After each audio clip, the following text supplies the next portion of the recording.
We have intuitive interrogation, marriage showdown, and a dog tag tea party. Hey guys, welcome back to Married to Medicine LA, Dog Tags of Summer, Season 1, Episode 7. Stay tuned, we're about to get straight to it. You're tuned in to AfterBuzz TV, the ESPN of TV talk. Now, let the buzz begin. AfterBuzz. Woo! Hey guys, welcome back to Married to Medicine LA. Yes. So guys, before I just introduce myself, we have a lovely new host joining us tonight. Hi. So let's just get straight into it. I'm Sierra Stafford, and to the left of me I have... Hey y'all, it's Alexis Brown. I'm so excited to be here to be talking about Married to Medicine LA. Yes. You can follow me on all handles at I am Lexi Fierce. Yes, please go follow her, and welcome to the panel. Thank you. I'm happy to be here. Yeah, so you'll be seeing this lovely face, and as well, McCall will be out again this week, so we'll hope to see her back next week, but we'll just keep the ball going and keep it flowing, okay? Yep. So this episode, we have Dog Tags of Summer, and we'll talk about more so what the title means, but we have our intuitive interrogation, Daddy's Girls, marriage showdown, dog tag party. Of course, we have your news and gossip with all the juicy tea, and we have something catchy about Jasmine on that. Then, of course, our predictions and more. I'm excited. Yeah, so let's just get straight into it. Mm-hmm. So, as we know, last episode, we left off with, the intuitive interrogation, basically what we'll keep calling that. So, Noelle, she had her friend Sahara come and try to give the girls a little read, as we shall call it. But, some girls weren't feeling it. So, of course, we know that it ended on Dr. Brennan walking out because she didn't feel like, she was really reciprocating her energy. And, Jasmine wasn't here for it at all. So, we did see more of, the behind the scenes of Jasmine and Noelle walking out, and they have to get themselves back together to go back in the room. So, before we get into the details, what were your thoughts about this whole intuitive interrogation? You know what? I love Dr. Noelle. I feel like she's always giving good vibes. She always wants good energy. She always just wants everybody to get along. So I think she brought the intuitive there with the best of intentions, with the hopes that it was really going to help. I don't think she really knew what Sahara was planning to do, because I would like to think that she would have been like, girl, you are doing way too much. I think, if you're going to be an intuitive, you should have good vibes. And I feel like she was being very judgy. I feel like she had a terrible attitude. And I feel like she was being very offensive to some of the girls, which I didn't understand when you're trying to, bring everybody together. Exactly. Yeah. And you made a good point how Dr. Noelle, she didn't have good intentions, but of course I would have thought she would be the one that would be like, Sahara, you were kind of rough around the edges, but she was kind of like on her side, like the girls are not letting her in, and they're being, I get where she's trying to come from, but your intuitive wasn't welcoming, so why would they want to share that? So I think Noelle, she probably does stuff like that all the time because that's just her personality. Yeah, so she was probably like, why aren't people opening up to the process? But on the, from the other person's side of it, it's like, I've never done this before. This seems really strange. Yeah. Why are we doing this at your birthday party? And why is she coming to me like literally, because most people, it's like you said, it's good vibes. She's not going to say, well, you can leave, or, So, Sahara, for future reads, I just need you to tone it down a notch, and maybe the girls will open up to you. And then Noelle also said that she said Sahara is legit. Well, she said she'd done exorcisms and all types of, spiritual I things. don't need if you did exorcism, I need you coming around me, honestly. But, I'm going to just have to give my opinion, and please give us your opinion. But, I don't know if I'm feeling she's legit. What do you think? I thought in the beginning she may have been legit. I'm always open to everything. Yeah, you never I thought know. too in the beginning.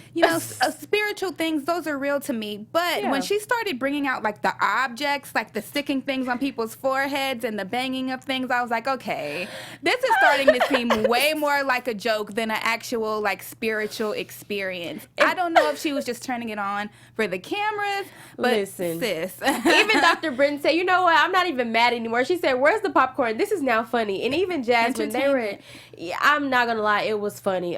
It kind of lost me after that. But although Dr. Britton and Jasmine didn't like it, Dr. Imani seemed to love it, to the point to where she was in tears. So I'm going to give my take on it, but were you feeling the vibe with Dr. Imani and Sahara?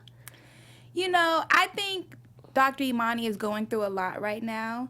And one, I feel like she approached Imani in a much better attitude than she came at Brittany But and remember, Jasmine. Dr. Imani was open to it. Remember, she was Very like, oh, I'm much. ready. So Yeah. I think that just kind of set the tone. I think maybe the intuitive felt like, okay, she's actually being accepting and being open to the process, so I can actually be more open to her. She probably just was caught off guard that Brittany and Jasmine weren't so quick to be like, yeah, let me give you all of my information and my husband's name and let you know all this information about me so you can read me and do whatever you're going to do. But I do think Dr. Imani is going through a lot right now, and I think she's just willing to take advice and guidance from anywhere that she can get because she's at a place where she feels kind of lost. So she was like, okay, there's an intuitive here. Maybe this is meant to happen. So let me be open-minded to the process and see what comes out of it. And that was good because it was going downhill, let's just be honest. So I'm glad that, we had Dr. Imani to kind of save the moment. But I will have to be honest and say, I mean, she really is going through something, but I think it wasn't Dr. Imani that made me laugh. It was how I couldn't take Sahara serious anymore. I'm sorry. Like, once the objects came out, and then I seen Dr. Imani crying, I was like, okay, wait. It's just too much happening. So, I don't know. I'm going to have to see some more of your work, Miss Sahara, in order to get you back in my graces. Yeah. But keep doing you, though. Yeah. And then last thing, so the main thing we have to say, so when Shanique got into the chair, she actually wanted her to basically be about transparency. And, of course, we know that was aimed for Asha. Apologizing for her, talking about her husband potentially cheating or whatever. So what did you think about Shanique's apology? You think it's sincere? In that moment, did you think she was sincere? You know what? I actually do think she was being sincere. But at the same time, and I know you all probably discussed this on the previous shows, but I've actually been more on Shanique's side through this whole situation because I feel like Shanique, told her that the girl was coming, which was the cause of all of this drama. It probably wasn't the best move for her to bring it up in front of all of the girls that he may or may not have been texting an ex. But at the same time, it seems like it was the truth. And, maybe if Asha wouldn't have taken the initial ex-girlfriend being there in such a big way, she wouldn't have approached the way she did. Not saying she was right. I do think she was wrong for how she approached it, but I do think she realized that she was wrong for approaching it like that, and I believe that her apology was sincere, and I didn't understand why the girls didn't think it was sincere. Okay, so I do agree. I do believe her apology was sincere, especially she keeps bringing it up every episode. Let's just start there. So clearly the girl is sorry. But I was on Asha's side in the way, because remember, in the party, Asha she didn't just start drama. They pulled Asha to the drama. True. So it kind of looked like, remember, Asha was blindsided into it, so she didn't know what was going on. So I think that's the part of that people are not trying to hear from Asha. Like, it wasn't the fact that we had a previous conversation. I knew she was there, but I wasn't worried about her. Y'all were over there gossiping and put me in it, and I think that's what she reacted to, because it's like, I don't want to be put in this. So that's the part I think the other girls are missing when it comes to Asha's defense. I didn't just start nothing, and I think that's what Shanique is not, and Jasmine are not realizing. Yeah. So I think that's where the mix-up is. Yeah, I think Shanique probably doesn't realize why she got mad initially, because in her mind she was like, well, I did tell you that she was coming and you had the choice to not come. But I didn't know y'all was going to be gossiping about me and her. So that's exactly. I knew she was here, but I didn't know y'all was going to be talking trash. That's what the problem was for Asha. I do think Shanique did realize she was wrong for definitely insinuating that her husband may have been unfaithful in their marriage. And I think, her coming to that realization and then being the bigger person to apologize and it's still not being taken, it's like, well, what am I supposed to do? Yeah. So. I mean, well, Dr. Britton made a good point. I guess I'm just going to go ahead and just since we're on the topic. So, Dr. Britton and Shanique sat down and, they kind of rehashed the party, so at the intuitive or whatever. And so Dr. Britton kind of basically told her, it's not the fact that you're apologizing, but it doesn't seem genuine. So just apologize and let it be and not say buts or nothing like that. So I think that's why the girls are saying she's not ready, because it doesn't seem genuine. So I guess. Yeah, I just didn't understand why they don't think it's genuine. Maybe because I think every time they talk about it, Shanique has like something to say about it. She just don't let Asha just grief and let it be. Yeah. And I think with, because imagine the topic, my husband's cheating on me, but I'm going to be salty for a minute regardless of what you say. Very true. And, Dr. Britton said that. It wasn't you that had to go home and deal with that. Yeah. So I think for this, Asha just wants her to be like, you know what, I said it, I'm sorry, and just leave it at that. Don't be trying to defend why you said it, what you said it for. Don't do that, because it still hurt me. So I think that's why. Yeah, you know. So but I do believe she's sorry, though, so please just forgive her. And I hope, eventually they can move past it. Yeah, because I feel like it's very small and it's turned to something big, and I think, Yeah. they can move on from this and Yeah, become hopefully friends. Asha lets it go, because I don't know after today. But we'll see. Yeah. So moving along to our next topic. So as we know, last episode as well, Imani was still, in search of trying to build, a relationship with her father, and her husband and mother was saying, you know what, let it go, Imani. But she actually wanted to reach out with her sister and see if she can get the connection there. So this episode, she actually reached out to her sister. They talked for the very first time, like, not face-to-face, but, like, on FaceTime. Yeah. They never saw each other after 15 years. So they finally got to talk and just shared the moments they had with their father and about each other. So I just want to start off with saying the reaction initially was like, okay, like, you felt like they already knew each other, for one. Yeah, I did feel like that. And the way they were talking, like, oh, I love you so much, I've been dying to meet you, it's like, wow, like, how long were y'all both, like, thinking this? So and how did you feel about the whole, even though she's not going to care about the father, I just want to talk to my sister. Give me your view on that. I felt like it was such a mature conversation, just in the fact that she knows that her sister has had a relationship with her dad. My first question would be, well, why do you have this great relationship with my sister? Why were you present in her life, but you never wanted to be present for me? Like, you've talked about me to my sister, but you've never made an attempt to reach out to me. And I was just like, wow, she's not really harping on that. She's just focusing on getting to know her sister.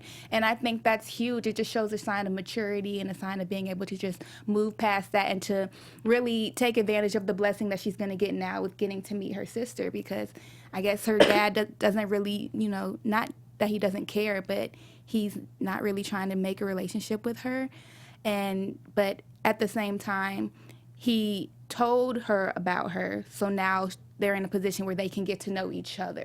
Yes. And I think that's a beautiful thing. You literally hit it right on the nail. I think, because, I was confused. Like, you would think she wants to know why. Because honestly, I thought that's kind of why she wanted to talk to her, because she kept saying, maybe my sister knows something. Right. So it's kind of like, well, why didn't you ask all the questions, girl, when you had her? But I think, like you said, when she heard, oh, he talks about me, I think she kind of forgot, like, the real root of the problem. Yeah.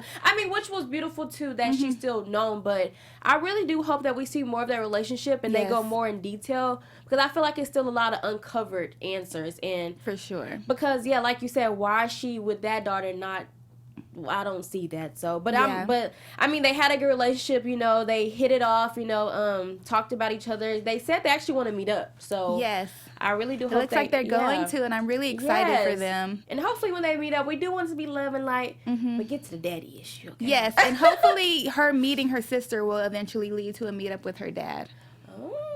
Yeah, that's what I'm hoping. And like the sister can bring him around. I'm gonna be mad because I'm still salty. Like, how could you talk to one daughter and not the other? Yeah. And maybe how sometimes they say in families, like when the husband moves on to a new family, he's more close to that one. So it's kind of like you abandoned your old family. Yeah, that's exactly what it was. So I think that's what this is. Especially, like I said, he talked to his new family about her. Like, sometimes you see situations where they move on to a new family and the new family doesn't really even know much about the old family. But he talks about her, so it's like know about her, she's around. Like, so why are you not talking to her? Right, why are you not talking to her? Yeah, I need an answer. So, sisters, please meet up soon. I think it's coming, yeah. Yes. I think the more she gets to know her sister, the more they open up, the more answers we'll get. And it seemed like they're going to hit it off because they're already saying I love each other and crying, and so it's going to be a really beautiful sister. So, and they look alike too, which I think is super cute. Alike. They favor each other. They do. Yeah. So I'm glad, Imani, you got to talk to your sister, and I really do hope that she can help mend your dad's relationship. Yes. So, okay. Now, this next topic, you guys, the marriage showdown. So, of course, this is Married to Medicine LA. So, it's always going to be some marriage drama if it's not the friend drama. So, of course, we know that Dr. Britton, she's in the transition of finding a new home, for her family to come from Orlando. Now, y'all know how I feel about Mac, so I'm just going to leave it at that. But Mac gave her 2 weeks to find a house. He didn't ask her. He gave her 2 weeks to find a house and said if she didn't, she has to go back to Orlando. that just alone just rubbed me all the wrong way. And as well as Dr. Britton, she was like, you know, she was talking to Contessa. Y'all know Contessa's from Married to Medicine Atlanta. And she was like, you know, I don't want to go back to Orlando for many different reasons. I have nobody there.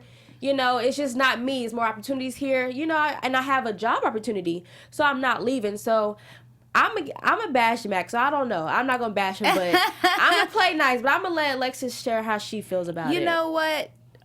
Talking about Mac, and I totally get it from your side. It's like, how can you do that to your wife? She has this great opportunity. Like, you know, just move to LA. But at the same time, knowing their history, this is not the first time she's just up and moved somewhere and then expected him to follow her there. She did the same thing with Orlando.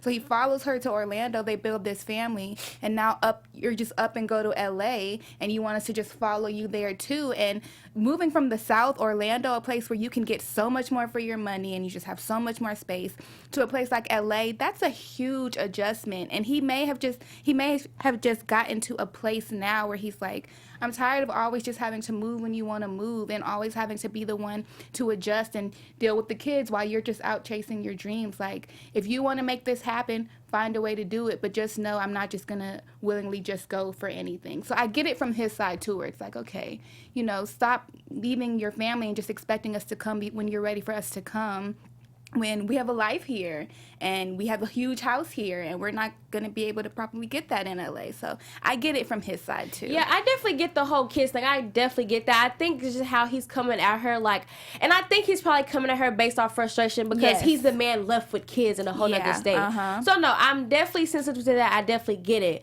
But Dr. Britton, the way he's coming at her though with the ultimatum is like, tone it down a bit. Like, I mean, I get it's hard for him, but think about it.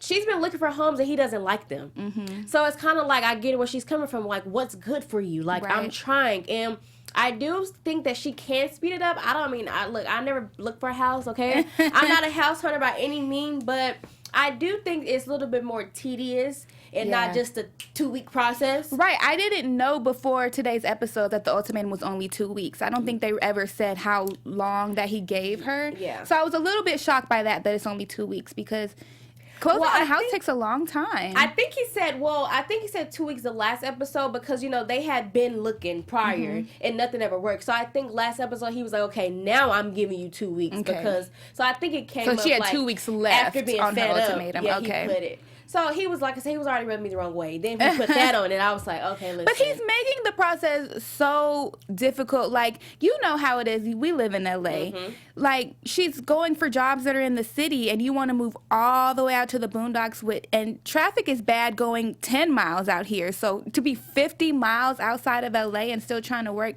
that is hard. And then that too, and the big thing is it's her career. If she's literally saying because her main thing is I can't get this in Florida. So what do you want your wife to be where she can get it? I mean, and she's clearly getting it here. I have a weird feeling about that because tell us. While I'm sure there are better paying opportunities out here just because it's LA and it costs more to live out here, so they pay more for things out here.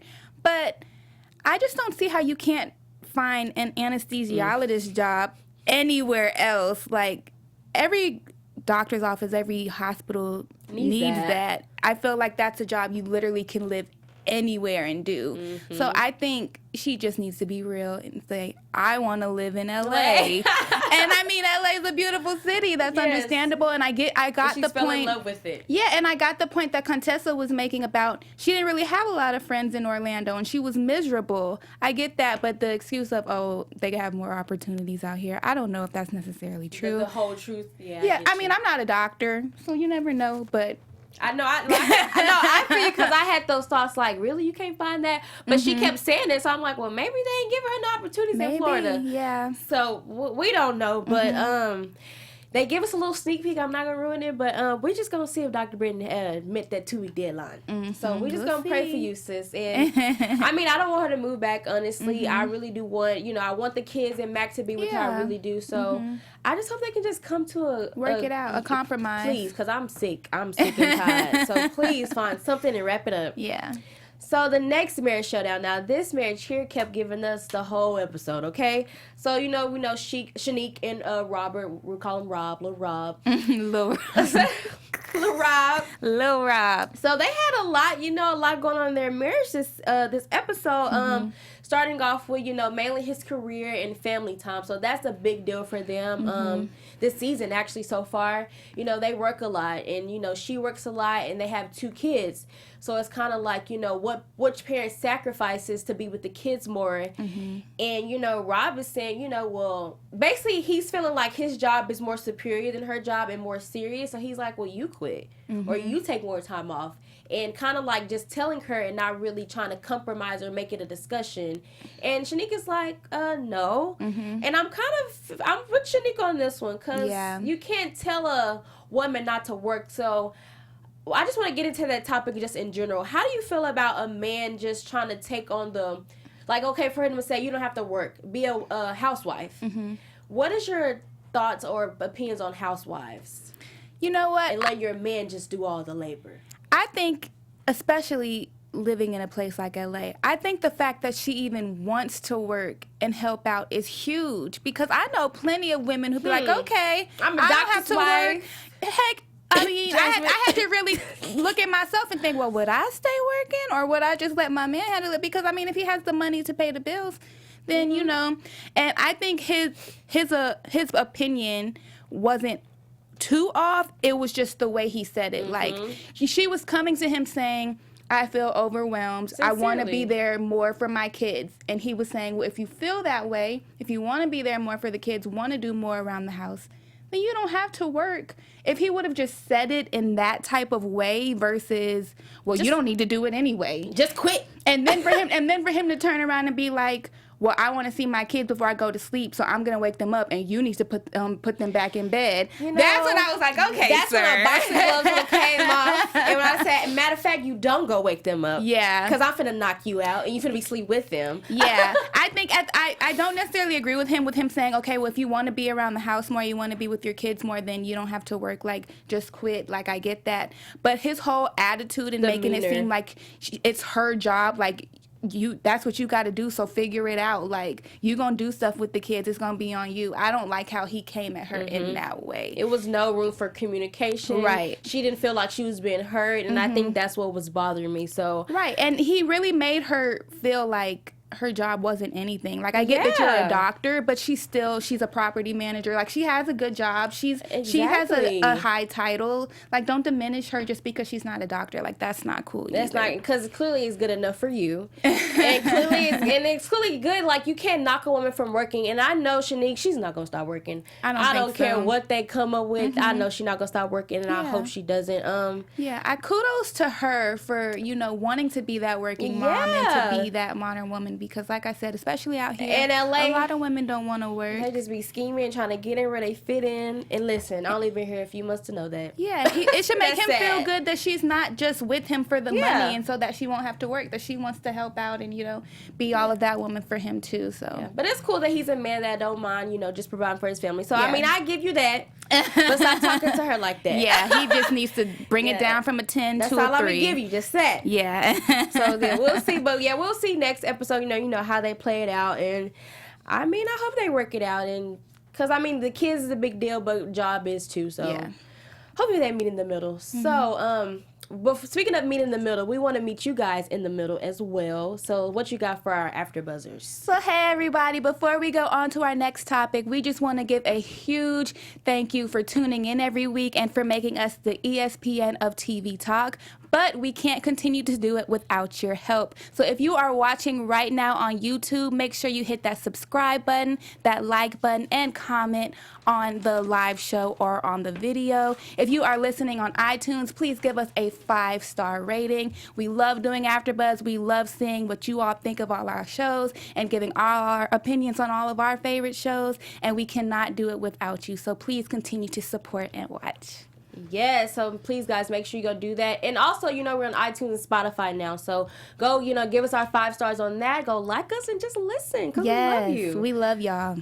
Oh goodness. So speaking of the love, Dr. Britton brought love to the dog tag party. So let's just get straight into that. So, we had a lot of the girls were trying to make a kumbaya of the group, and it started with Dr. Imanis, that obviously didn't go well. Then we had Dr. Noel, that didn't go well. So Dr. Britton, you said, what, let me step in, let me do it my military style way, and I'm gonna get these girls together. And so her tactic was basically, let's not bring any of the past into it. Let's just talk about the good and reflect on why this friendship really matters. So she actually, it was success, so the reason why we kept saying the dog tag party, because she actually gave each girl a dog tag. And so just kind of what it means. So in the military, everyone had a label, a tag. So therefore, if it was like a battle or something and they didn't recognize who you were, they can just read your tag.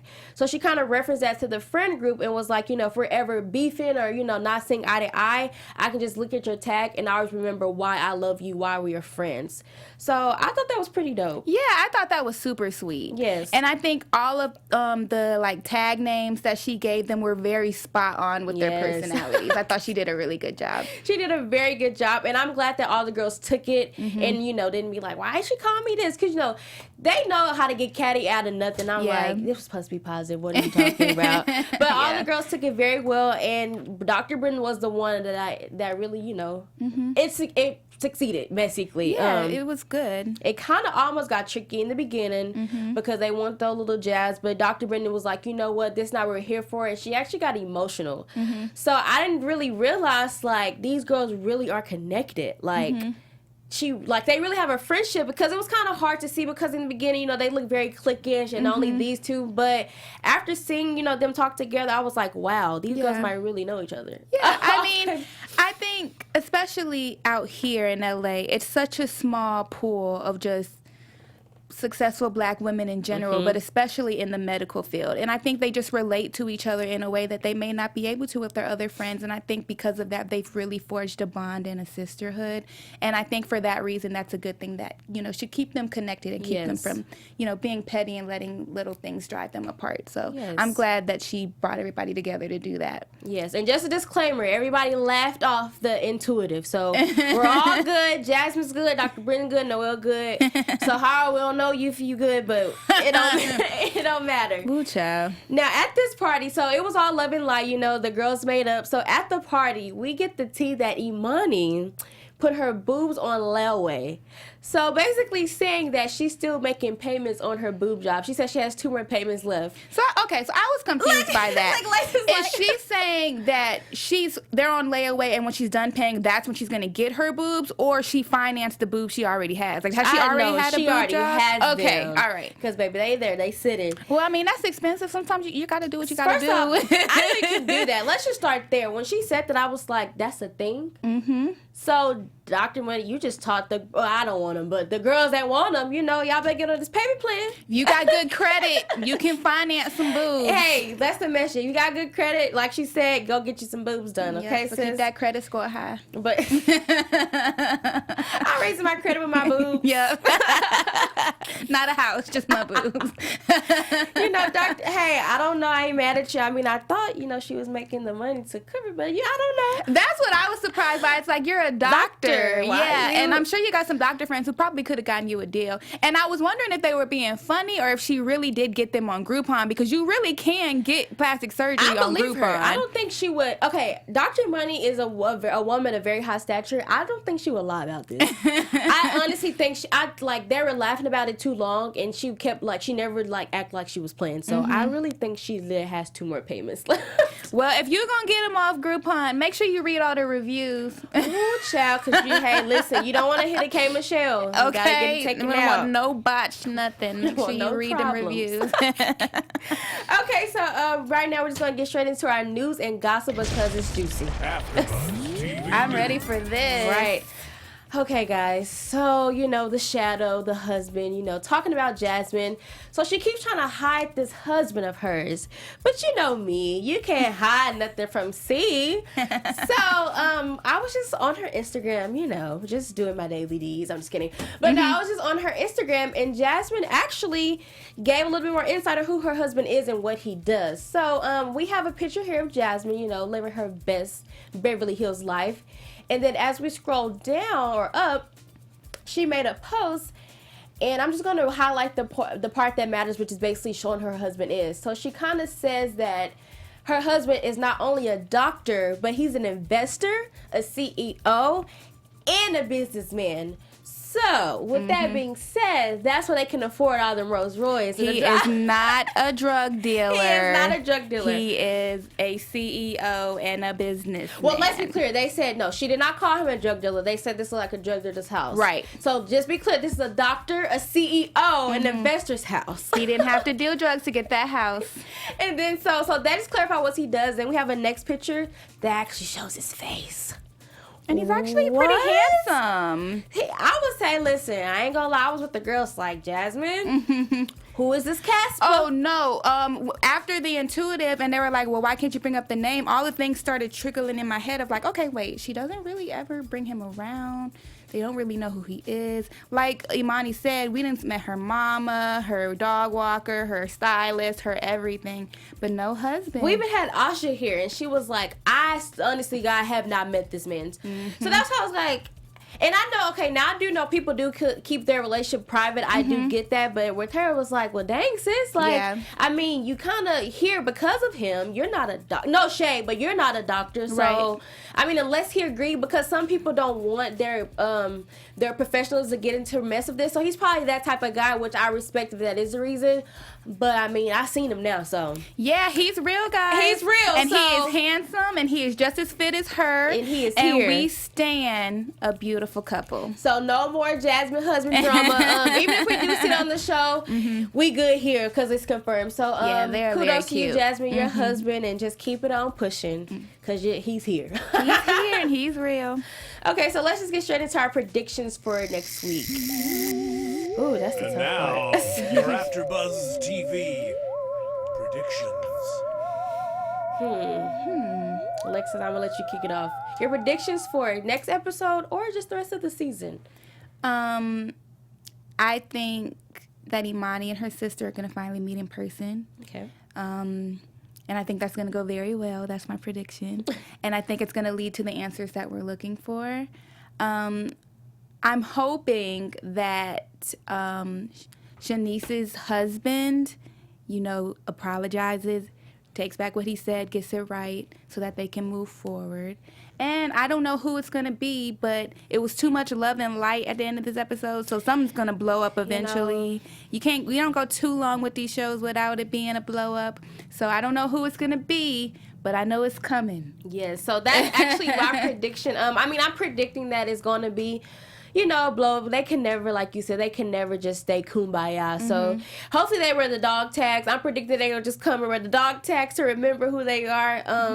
And like you said, I just want to know more about Imani's dad. I know that, she's probably over it, but I feel like there's still some more digging. So I just predicted we're going to see more of that. Yeah. So that's all we have for you guys for this week. Yay, of course, you can so fun. Yes, you can find us every Sunday here at AfterBuzz TV. I'm your host, Sierra Stafford. You can find me on my social media at Sierra B. Stafford. And where can we find you, Alexis? And you can find me at I Am Lexi Fierce. And I want to say thank you to you for being such a great host. This was my first time doing Married to Medicine LA, and it was a great show. So I'm excited to keep doing them with you. Yeah, so she's Lovely Face will be joining us, and of course as well McCall hopefully will be back next week. So until then, bye guys. Buzz you later. Our founder, Keven Undergaro, and me, Maria Menounos, would like to thank you for tuning in to AfterBuzz TV. Remember, we're not just the first, we're the biggest in the world, and we're the only destination for all your favorite TV shows. Whatever you crave, we've got it. So go to AfterBuzzTV.com and check out our lineup. Buzz you later. The views expressed herein are those of the hosts only and do not necessarily reflect the views of AfterBuzz TV or its owners or principals.